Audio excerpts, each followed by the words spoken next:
Hi everyone and welcome. This is Inside Israeli Basketball.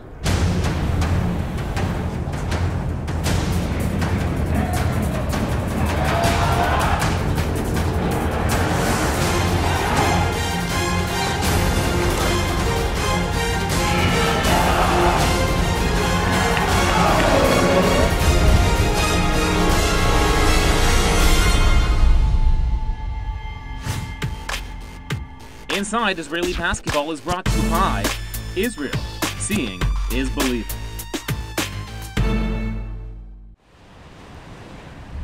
Avi Ben Chimol's quest to educate his foreign teammates continues in Caesarea, one of the oldest and most striking sites in Israel. This time, Canadian-born first-year guard Simon Farine took the trip.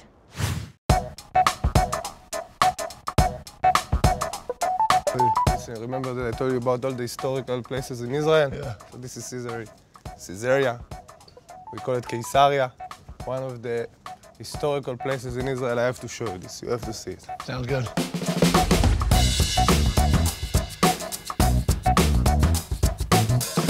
This place was built 22 BCE. It's built by the king Herod.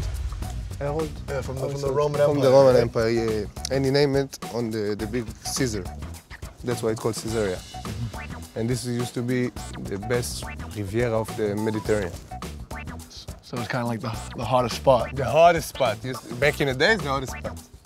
This is where they used to live. All this was the houses. How can you tell it's a house? Look how short the walls are. No, come, I'll show you. You go inside, you see the living room. See how it's blocked?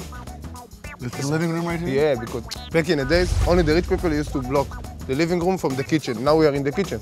See, the toilets come. Look how they used to take, I don't know what, but... See? What do they use for toilet paper?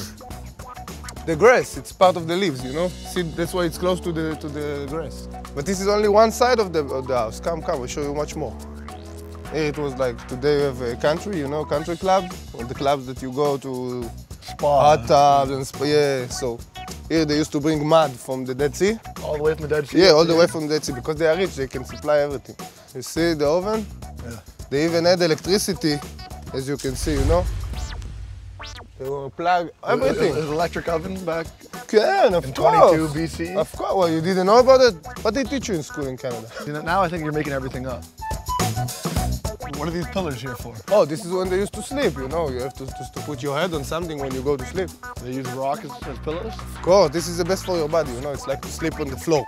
Someone see this was the tavern where they used to come and drink. They drink wine? What would they drink? Drink beer, wines, other kind of alcohol that I don't remember the name.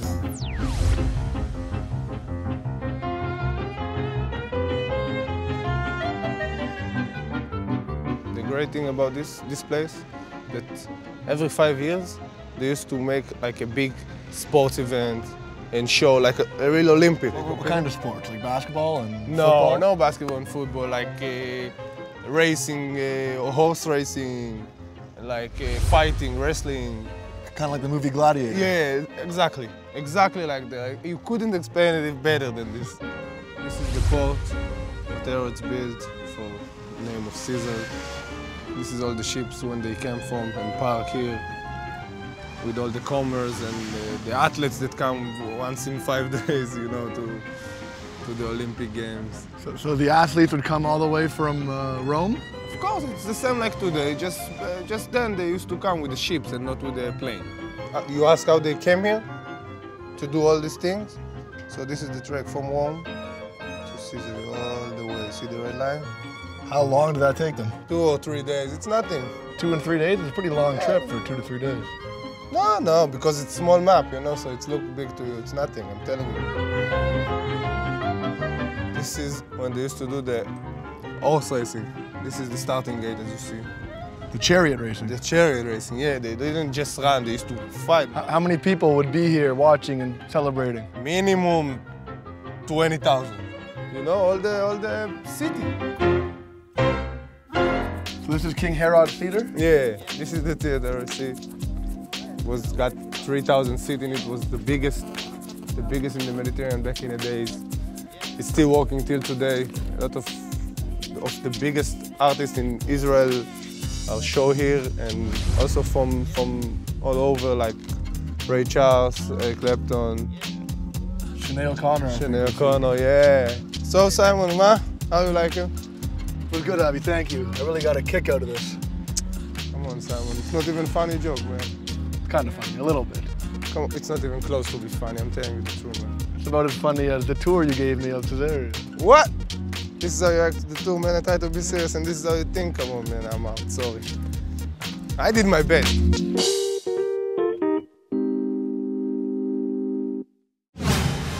Up next, we get a special look at what life is like for children of American players in a foreign country.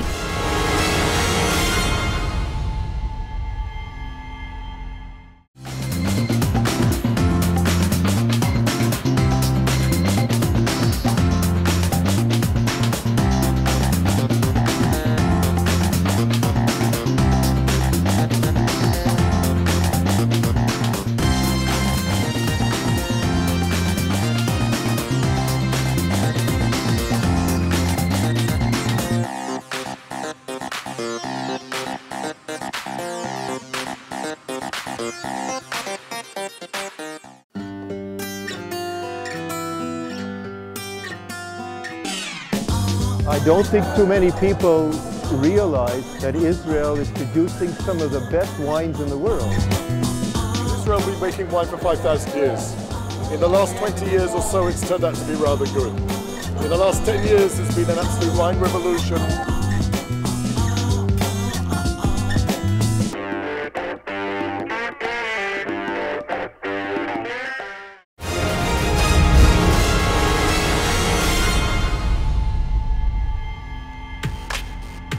Inside Israeli basketball is brought to you by Israel. Seeing is believing. The Super League playoff picture is coming into focus. Let's check in on the leaderboard. At the top of the Super League, as usual, stands Maccabi Tel Aviv. It holds the best record and clinched the #1 seed in the playoffs with a 7-game win streak. The team was recently eliminated from the EuroLeague playoffs following a scintillating 5-game series against Greek powerhouse Panathinaikos. With fewer games left on its schedule, Maccabi now looks focused on winning its 50th Israeli championship title. The #2 seed is slowly slipping from the hands of Galil Gilboa after it lost 2 games in a row. The team does have a strong big man presence though, with Joseph James and Romeo Travis, who leads the team in points and rebounds. Rishon LeZion has quietly moved into the 3rd place spot in the standings and threatens to surge past Galil. Rishon is one of the hottest teams right now in the league after struggling at the beginning of the season. Rishon's most recent win came against Hapoel Jerusalem, snapping its 2-game win streak. With former University of Kentucky swingman Joe Crawford leading the way, this squad looks to be dangerous in the playoffs. Holon and Jerusalem are holding on to their 4th and 5th place spots respectively, while Maccabi Ashdod jumped past Ashkelon and into 6th place in the standings. Ashdod most recently managed to steal a victory from Maccabi Haifa with a 1-point win on the road. Former Texas A&M swingman Josh Carter led all scorers with 25 points. He is the team's 2nd leading scorer behind power forward Josh Duncan. Ashkelon is closely followed by Netanya, Bnei Sharon, and Habika. Maccabi Haifa is still in the cellar, but it just won its 1st game in nearly 5 months, snapping an agonizing 16-game losing streak. There are only a couple of games to go for each team in the regular season, and it looks to be a tight race for the final spots heading into the playoffs. I'm Aaron Heller. Be sure to watch Maccabi Haifa basketball all season long on triangleinternet.tv. We've seen how players adapt to their new surroundings here in Israel. How about their children? Taking out of school to live with their parents in a foreign land. If you're Jermaine Jackson's kids, you take your books and an open mind. In Michigan, there's a lot of people that don't walk around and have much excitement as people do in Israel, walk every day and get to pick lemons, oranges, and stuff off the tree and try to experience new things. So here, it's a better environment than back in Michigan. Go to practice, go to my dad's practice, eat, brush my teeth, experience new things that they have here now in the States, like the Dead Sea and stuff like that. That'll be very, very interesting.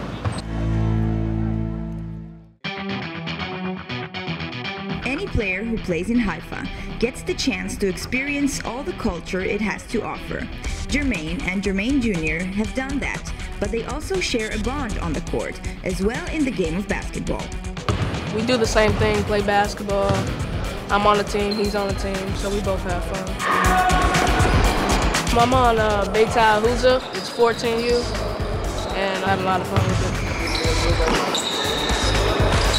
I just try my best and try to get them in the game, and just try to do the same thing I do in the States. One thing, they teach me a new language, and I'm teaching them also a new thing, so I can help them with some things and they can help me also.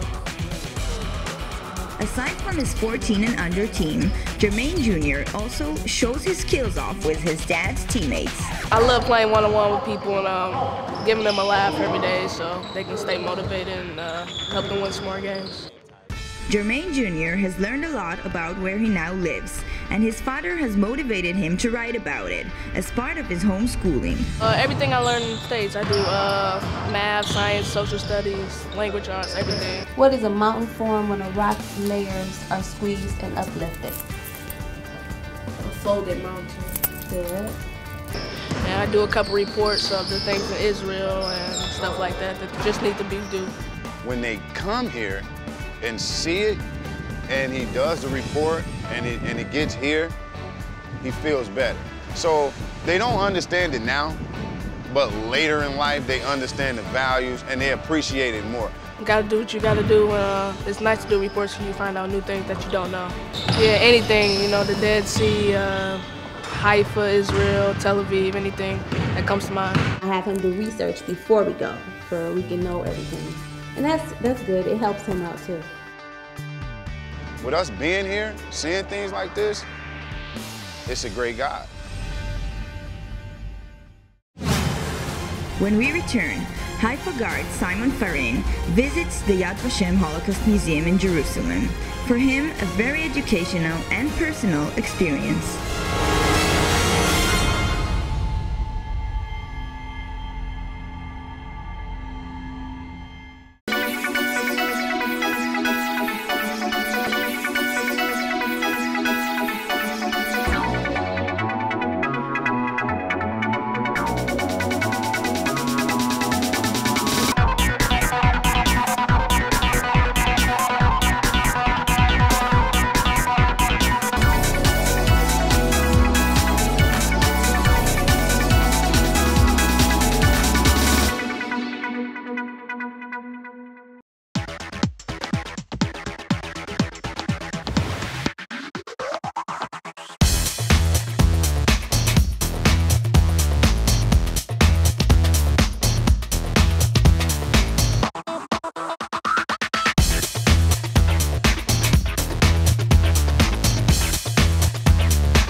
April is also Holocaust Remembrance Month. One of the most moving stops for Simon and Jermaine on their tour of Old Jerusalem was the Yad Vashem Holocaust Museum. Let's take a look. One thing we gotta check out is Yad Vashem, the Holocaust Museum. My grandmother was in northern France when the war started and had to wear a gold Star of David showing she was a Jew, and luckily made it out not being a concentration camp, but it's supposed to be quite the place and really moving.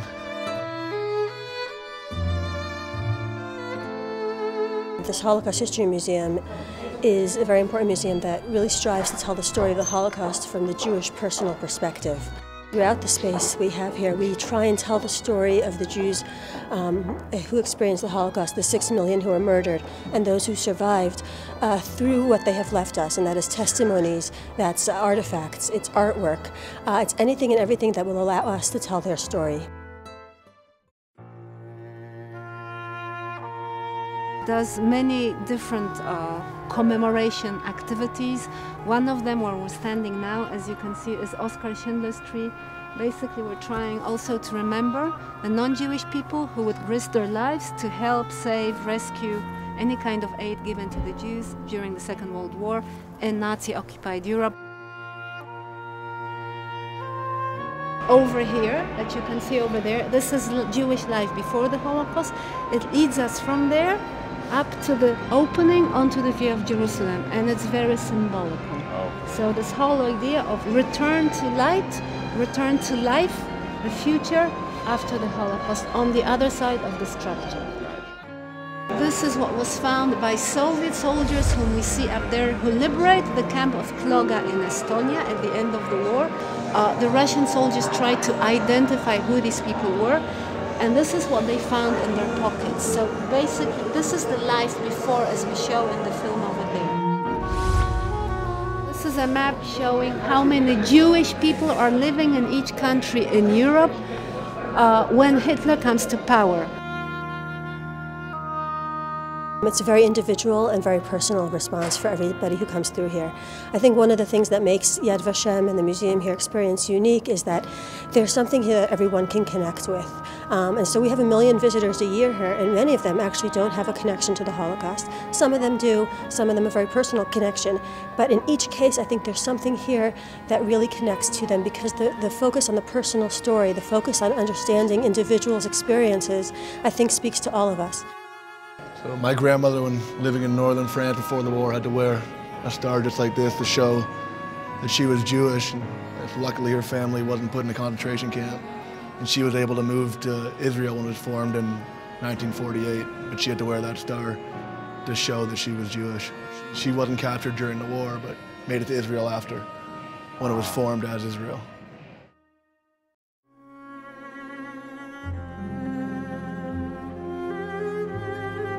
We're in the Hall of Names. Yad Vashem, the name comes from the Old Testament, from Isaiah. I will give them a name and a place which will never be erased. It's part of a citation.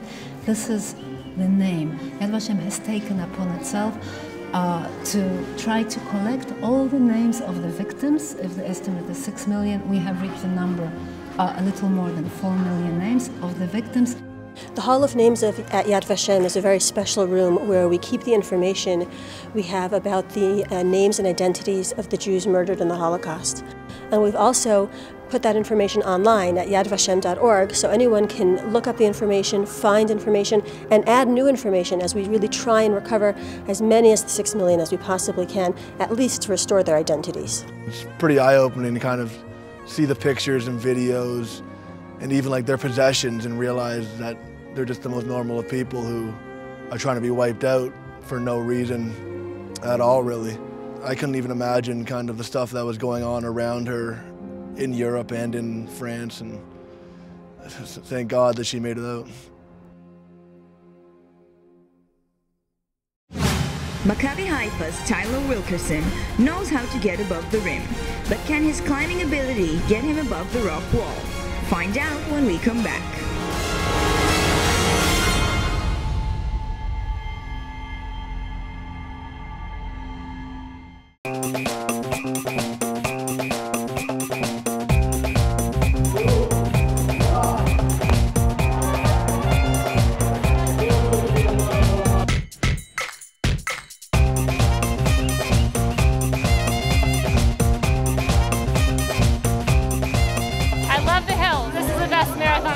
Beautiful city and a great place to run. By far the hardest, but the most meaningful.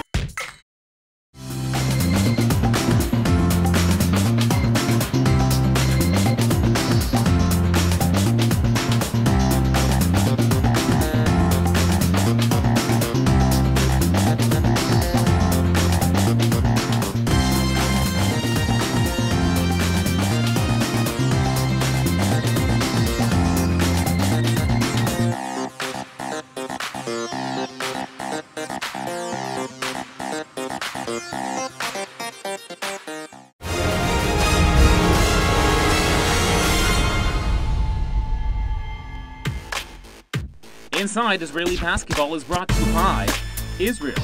Seeing is believing. Last year, Tyler Wilkerson was acquired by Maccabi Haifa in a mid-season trade and immediately established himself as an offensive force in the post. After sitting out the first 6 weeks of the season with a broken hand, he's worked his way back and has been a crucial component in the team's efforts to turn their season around.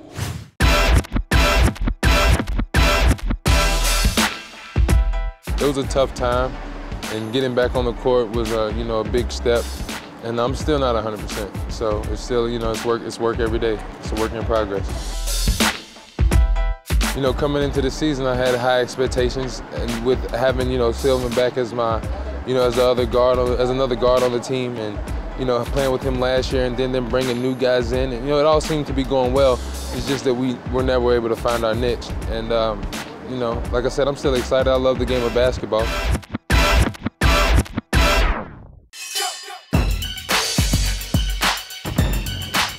For a big man, Tyler Wilkerson's athleticism and basketball ability is something his teammates marvel at. He's athletic, jumps out the gym, could shoot very well, create his own shot. Wilkerson. Oh, nice play by Tyler Wilkerson. I call him pure because he's a pure shooter. I mean, his shot is great. Wilkerson, 3-ball. He's got it. Really good three-point shooter, which kind of at the 4, if you have someone of his size and athleticism who can shoot the 3, it makes it really hard for defensives to match up with them. He's a big mismatch for a lot of bigger guys in his league. He's quicker, so he uses quickness and stuff like that to his advantage, and when he's on the wing, he knocks it down. Wilkerson knocking down another jumper. I don't think there's many people in this league that could stay with him. Head coach Rami Adar values the talents that Wilkerson adds to Haifa, but one aspect of his game stands out above the rest. His versatility, his ability to face up big guys, to post up smaller guys. He's a very, very good shot, very efficient outside shot, makes him a threat on every situation against every defense. Tyler Wilkerson playing a real nice game inside. I really enjoy to coach Tyler, and that he's a very important tool in the team. In his offense, he needs me to be a player that can shoot. And hey, if he wants me to keep getting shots up, then that's what I'll keep doing.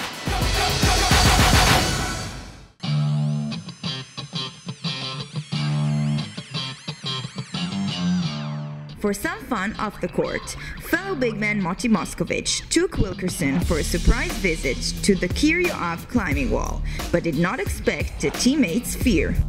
All right, so how high is this wall? Almost 15 meters. Yeah? Are you sure this is safe? It is. I'm scared of heights, bro. It's look easy, but it's not.